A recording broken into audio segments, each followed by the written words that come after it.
Olá, meu irmão, minha irmã, seja bem-vindo aqui ao nosso canal Nossa Fé Católica, e hoje nós vamos dar continuidade ao nosso estudo sobre o Catecismo da Igreja Católica.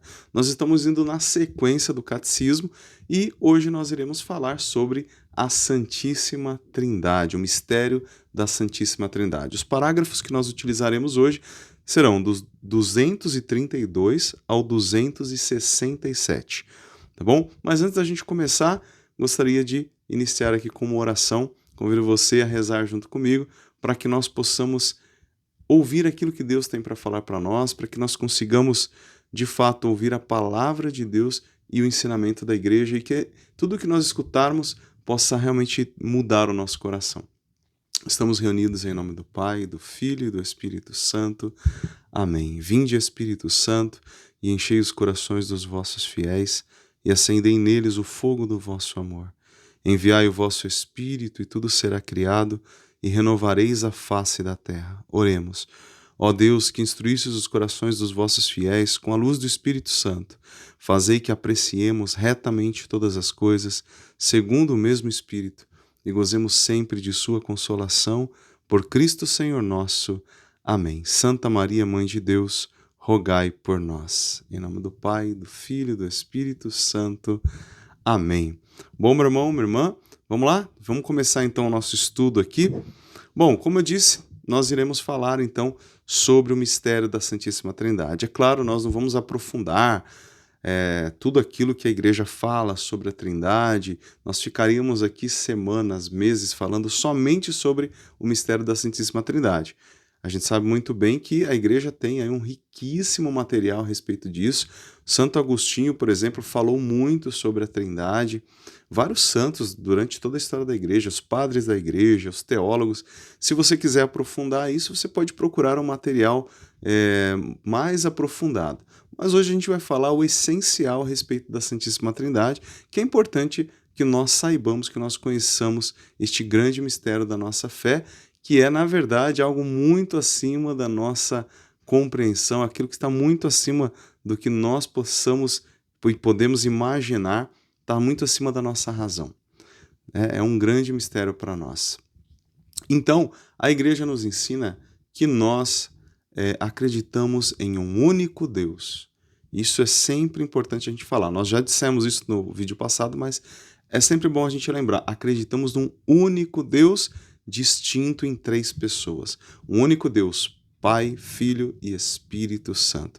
São as três manifestações de Deus. São três pessoas. É muito interessante isso. São três pessoas distintas, né? O Pai não é o Filho não é o Pai, o Filho não é o Espírito Santo não é nem o Pai nem o Filho. São três pessoas distintas, mas ao mesmo tempo é um só Deus, é um único Deus. Nós somos de uma religião monoteísta, a gente não acredita em vários deuses, é um único Deus, com essa distinção importante da gente fazer. Tá? Lá no início da igreja, os padres da igreja, quando a gente fala dos padres, nós estamos falando daqueles primeiros escritores cristãos, Santo Agostinho, Santo Ambrósio, Santo Inácio de Antioquia, nós estamos falando deles, né? Alguns que foram inclusive discípulos, né, dos apóstolos e tal. Bom, eles fazem uma primeira distinção a respeito desse estudo mesmo da Trindade. É chamado de teologia, e aqui a gente é um T com H, né? Teologia. Seria o estudo da vida intratrinitária, ou seja, seria um estudo da relação entre as pessoas, das relações entre as pessoas da Trindade. Entre o Pai, o Filho e o Espírito Santo. O Pai que ama o Filho que ama o Pai, o Espírito Santo que é o amor entre o Pai e o Filho. Seria esse estudo interno da Trindade, digamos assim. Como eles se relacionam, como as três pessoas se relacionam. Lembrando, isso é muito importante dizer, nenhum está acima do outro, não existe uma hierarquia, o Pai é maior que o Filho é maior que... Não existe isso, tá bom? É importante lembrar, não existe hierarquia, ok? Eles estão no mesmo nível, digamos assim, para usar uma linguagem nossa, uma linguagem humana, né? Estão no mesmo nível, não existe uma hierarquia, um é maior que o outro. E a outra palavra que é usada é oikonomia, que a gente costuma dizer economia. A tradução para o português seria a economia, que seriam as obras de Deus na história, a sua revelação, como que a Trindade se manifestou aos homens. O Pai que criou o universo, que criou todas as coisas, o Filho que veio ao nosso, que se fez homem como nós, Deus mesmo que veio, se fez homem, e o Espírito Santo que veio no dia de Pentecostes para santificar a igreja, para conduzir a igreja, para levá-la à santidade, para modificar o coração de cada fiel. Então, a economia é a ação de cada uma das pessoas da Trindade na história, ok? Então, essa distinção é importante. Quando a gente fala da Santíssima Trindade, nós temos a teologia, que estuda a vida interna da Trindade, e nós temos a economia, que é a manifestação de cada uma das pessoas da Trindade na história. Ok? Acho que deu para entender, ficou bem claro. E o Catecismo nos diz que a gente só consegue compreender que existe a Santíssima Trindade, e a gente só conseguiu chegar a essa conclusão por causa da revelação do próprio Deus. Deus se revelou a nós. Deus criou o mundo com todo o seu amor, com toda a sua bondade, criou o ser humano. Façamos o homem à nossa imagem, à nossa semelhança, nos fez para viver uma vida eterna, mas por causa, claro, do pecado, nós acabamos rompendo esta comunhão com Deus, e aí Deus veio ao nosso encontro, Deus se revelou à humanidade. Lá nos patriarcas, a gente tem Abraão, depois temos Noé, Moisés, todos aqueles personagens do Antigo Testamento, os grandes patriarcas, Deus se revelou a eles, Deus se manifestou, como a Moisés, lá na sarça ardente, Deus se manifestou, Deus se revelou, Deus entregou as suas leis, de que maneira o povo devia viver lá no Antigo Testamento, o povo de Israel. Deus, juntou o seu povo, Israel, que já era ali uma prefiguração da igreja. Então Deus foi preparando. A gente só conseguiu chegar a conhecer que Deus é trino a partir da revelação, e claro, só conseguimos chegar a essa conclusão porque o próprio Filho, Deus, Filho, segunda pessoa da Santíssima Trindade, próprio Deus veio e revelou a Trindade. E é isso que a gente vai ver aqui. No Antigo Testamento, Deus já era chamado de Pai. Deus chamado de Pai. Por quê? Primeiro porque a figura paterna indica o Criador do universo, aquele que cria, aquele que mantém o universo. Então Deus é Pai, aquele que faz uma aliança com o seu povo no Antigo Testamento. Ele é o Pai de Israel. Então a gente vai ver muitas vezes na Bíblia, no Antigo Testamento, exatamente esse nome, Pai de Israel, o Pai dos pobres, o Pai dos órfãos, o Pai das viúvas. Então Deus no Antigo Testamento ele é retratado mesmo como o Pai, porque Ele é o Criador de tudo que existe, é o Senhor, aquele que cria, aquele que mantém, que conserva a criação. Deus é Pai, porque Ele é a origem de tudo e é a autoridade que transcende todo o universo. Deus é Pai porque a figura paterna, ela transmite para nós o amor, a bondade, a solicitude, o cuidado para com todos os seus filhos. Então, quando a gente diz que Deus é Pai, nós dizendo Deus é Pai, creio em Deus Pai, nós estamos dizendo que Ele é amor, Ele é bondade, Ele cuida de nós. Quando dizemos que Deus é Pai, é também uma expressão de um amor maternal, expressa também como amor maternal, porque se a gente pega no Antigo Testamento, muitas vezes a gente tem passagens que comparam Deus Pai a uma mãe, na verdade.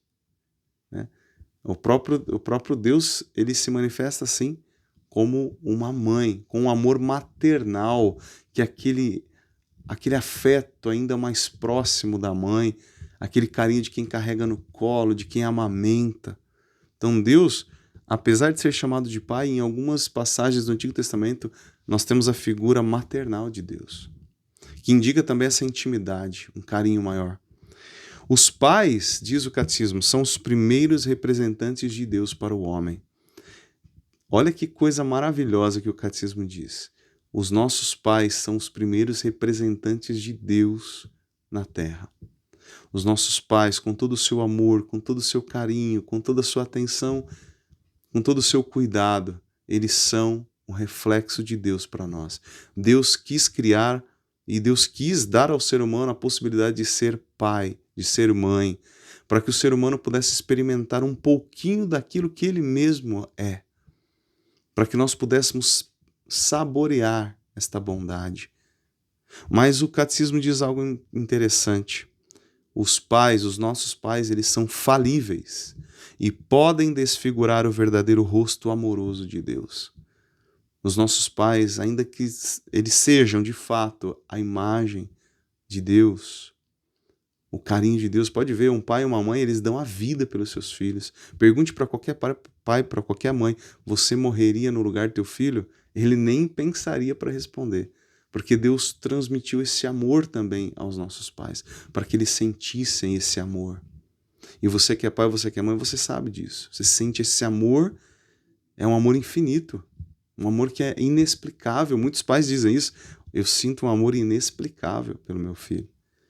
Então, a gente tem essa sensação do amor de Deus através dos nossos pais, mas a gente não pode esquecer que eles são apenas uma sombra, uma sombra pequenininha daquilo que é o amor do verdadeiro Pai de todos nós, de Deus Pai. Deus é o amor perfeito, Deus é puro amor, Deus é pura bondade, Deus é pura misericórdia. Então Deus não falha. Se os nossos pais falham, Deus nunca falha. Se os nossos pais muitas vezes não nos deram amor, Deus sempre nos dá amor. Deus é o puro amor.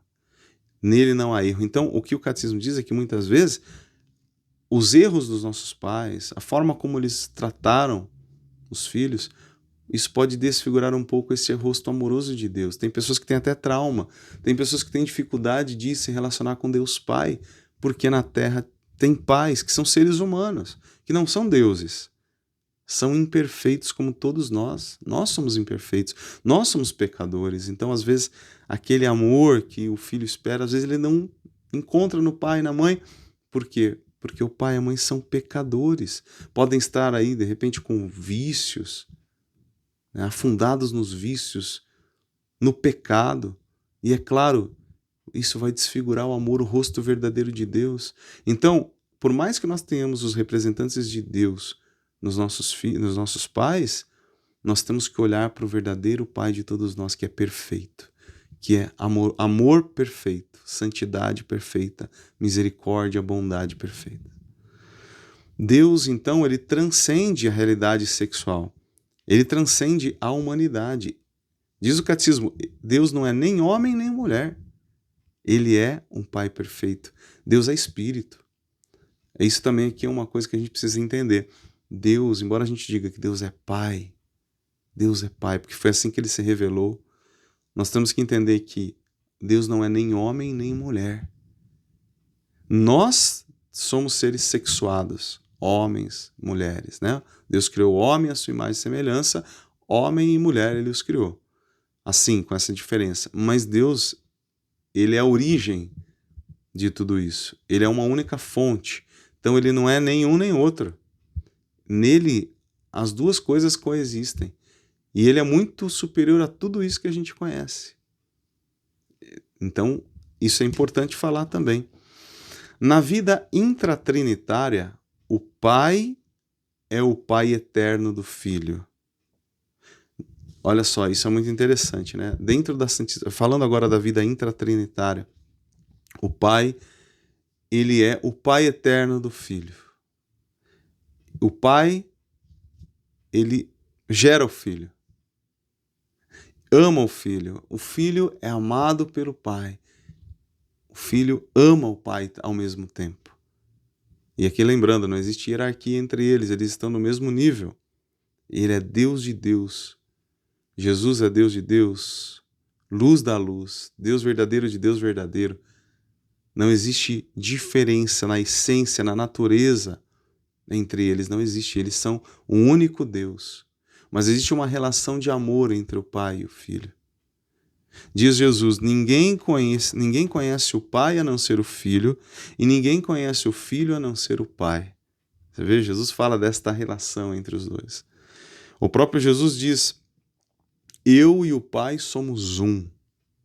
Eu e o Pai somos um.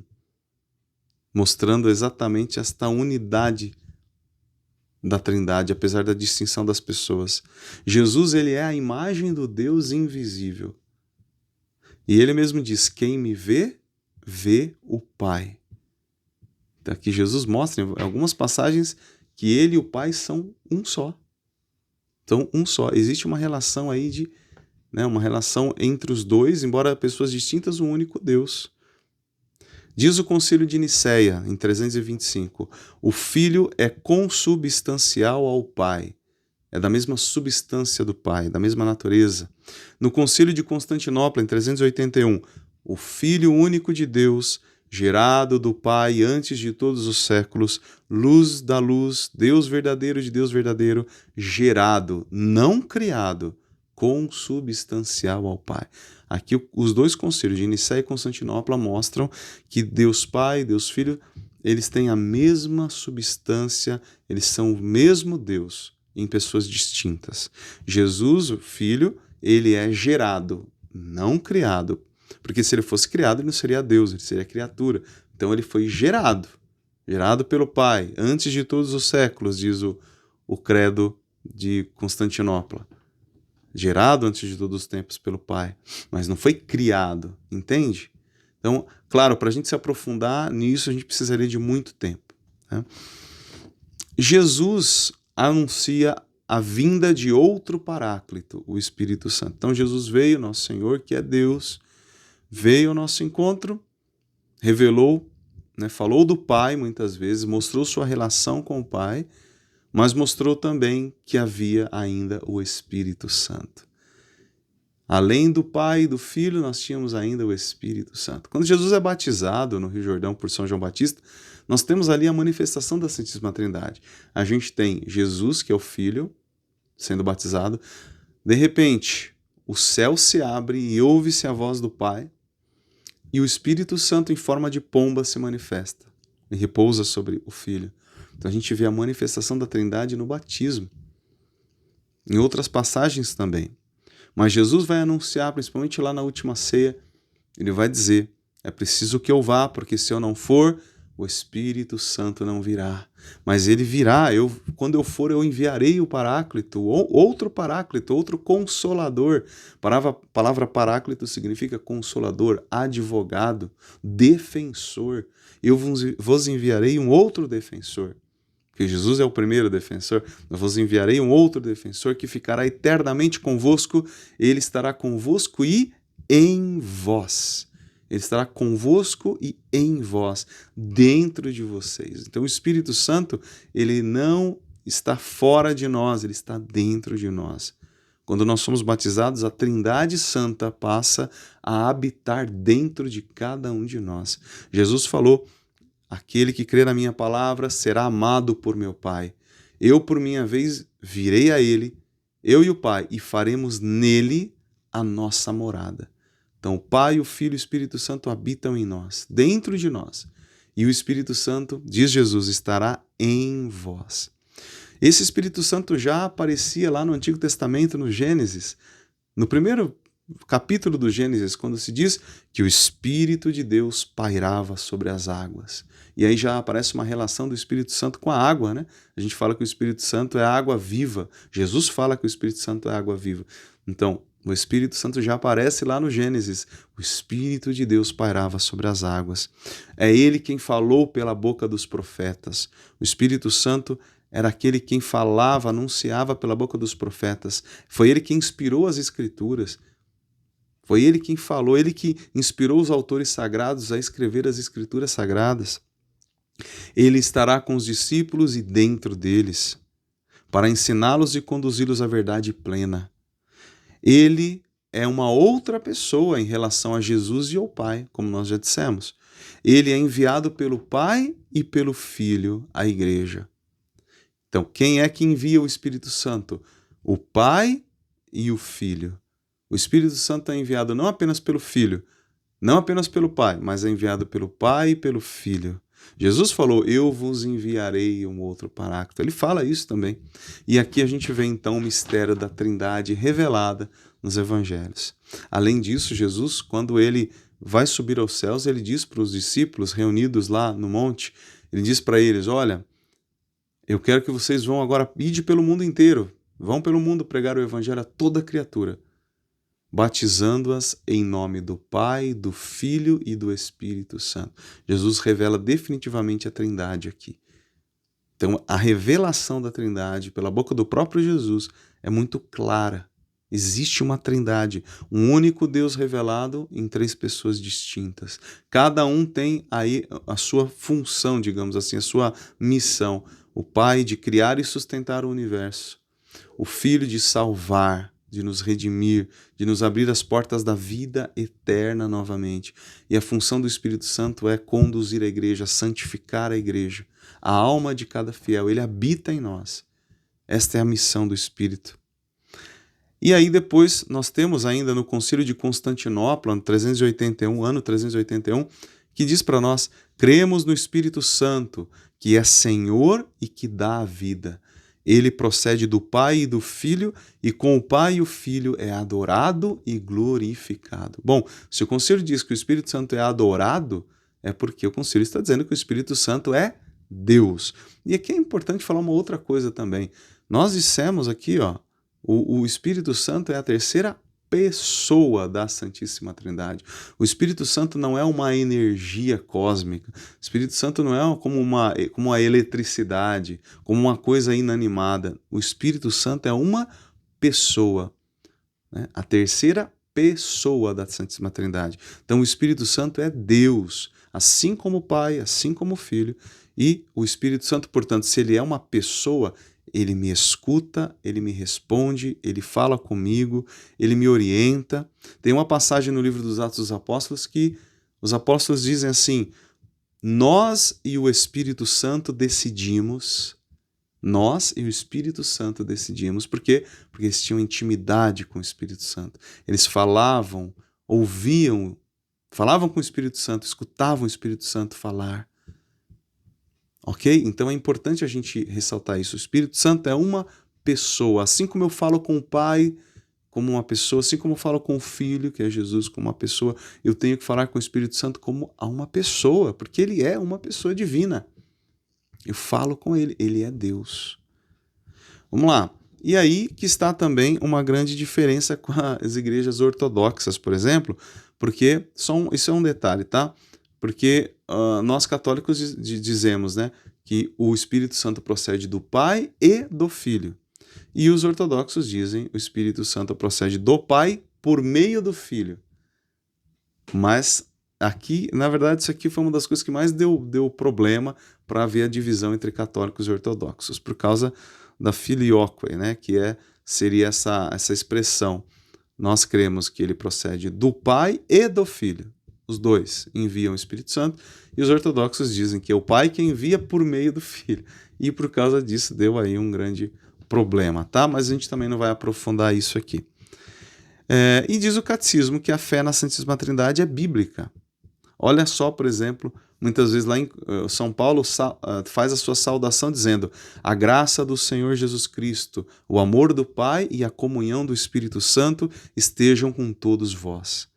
E é a saudação que o sacerdote faz na missa, se você se lembra bem, né? Sempre assim, começa a missa, o padre faz a saudação, que é uma saudação bíblica do apóstolo Paulo. A igreja usa termos gregos da filosofia para explicar o mistério da Santíssima Trindade.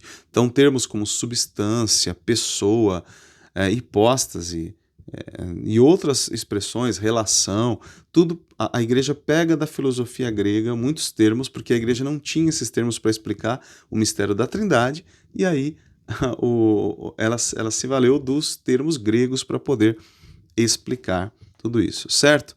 Bom, nós poderíamos falar muito mais aqui sobre a Santíssima Trindade, mas é um tema muito extenso. O importante é nós sabermos, como católicos, que nós cremos num único Deus, Pai, Filho e Espírito Santo.